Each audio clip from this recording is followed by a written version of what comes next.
Колега Манойловски, кажавте и вие дека Марко Зврлевски без никакви основани аргументи и образложенија ќе биде разрешен. Тоа е повеќе од јасно. Се поставува прашањето: кој ќе го наследи Марко Зврлевски?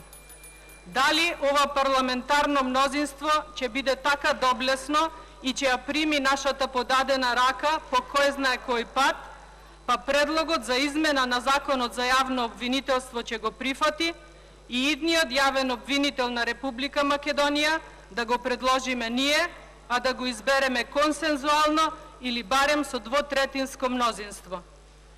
Не верувам дека ова ќе биде прифатено, исто како што не се прифати и нашиот предлог за зголемување на платите на општите лекари и специјалистите, исто како што не се прифати и граѓанската иницијатива за измена на породилното отсуство. Ништо што Социјалдемократскиот сојуз ветуваше во предизборието не реализира. Така ќе биде и со следниот јавен обвинител. Така е и со ветувањата кои Социјалдемократскиот сојуз им ги даваше на македонците во Западна Македонија. Доказ е назначувањето на албанци за директори на Центарот за јавно здравје во Тетово и на Попова Шапка. За подсетување, на овие позиции досега беа кадри од македонска националност. Во исчекување на следните кадровски промени во Тетово, Гостивар, Дебар и Маврово и Ростуше, го подсетувам Социјалдемократскиот сојуз дека на парламентарните избори во декември минатата година има и македонски гласачи, а не само албански.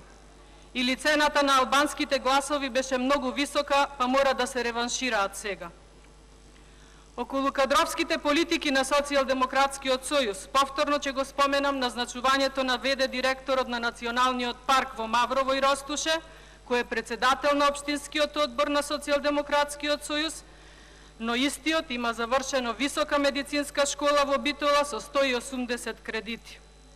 Досега, повеќе од очигледно е дека за кадровските решенија на Социјалдемократскиот сојуз треба да се има само членска книшка или да се биде близок роднина на некој висок партиски функционер на Социјалдемократскиот сојуз.